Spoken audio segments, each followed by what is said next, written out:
నమస్తే. మనుషుల మనస్తత్వాల మీద మన పాత పాటల్లో ఒక పాట ఉంది.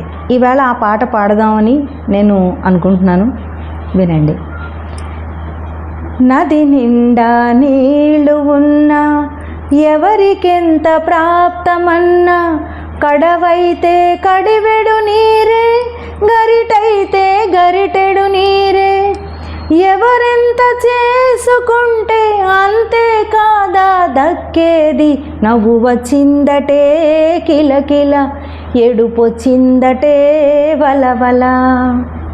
నదిలో నిండా నీళ్లున్నా మనం నది దగ్గరికి కడవ తీసుకెళ్తే కడవ నీళ్ళు, చెంచా తీసుకెళ్తే చెంచా నీళ్ళు.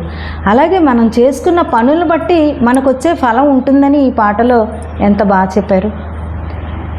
ధర తక్కువ బంగారానికి ధాటి ఎక్కువ, నడమంత్రపు అధికారానికి లోటులెక్కువ.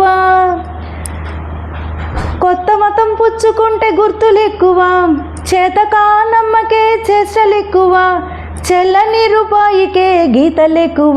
నవ్వు వచ్చిందటే కిలకిల. ఇందులో మంచిదానికి చెడ్డదానికి ఉండే తేడాన్ని బంగారంతో పోల్చారు. ధర తక్కువ బంగారానికి ధాటు ఎక్కువ.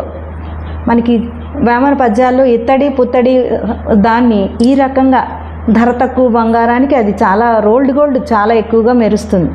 నడమంత్రం మధ్యలో డబ్బు అది రావడం వల్ల వచ్చిన అహంకారం కూడా విచిత్రంగా ఉంటుందని ఎంత బాగా చెప్పారు. అలాగే కొత్త మొత్తం పుచ్చుకుంటే గుర్తులు ఎక్కువ. ఏదైనా కొత్త దాంట్లోకి వెళ్ళినప్పుడు మనకు తెలియకుండా వాటిని మనం మన ప్రవర్తనలో చూపించేస్తూ ఉంటాం. అది ఫన్నీగా ఉంటుందనే దాన్ని కూడా ఎంత బాగానో చెప్పారు. చేతకాంతనం ఉన్న వాళ్ళకే ఎక్కువగా మాట్లాడడం, వాళ్ళ చేతలు ఉంటాయనే దాన్ని కూడా బాగా చెప్పారు. చెల్లని రూపాయి గీతలు ఉన్నాయి కదా అని అది గొప్పదవద్దు. చెల్లని నాణానికి గీతలు ఉంటాయి. నిజమైన దానికి సింపుల్గా ఉంటుంది అనే దాన్ని, సింపుల్గా ఉన్నదే గొప్పది అనే దాన్ని చక్కగా చెప్పారు. తమ సొమ్ము సోమవారం ఒంటి పొద్దులుంటారు, మంది సొమ్ము మంగళవారం ముప్పొద్దుల తింటారు. పరులకింత పెట్టినదే పరలోకం పెట్టుబడి. నవ్వు వచ్చిందటే కిలకిల, ఏడుపొచ్చిందటే వలవల.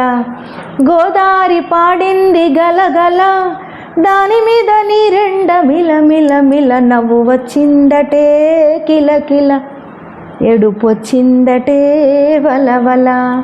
Thank you.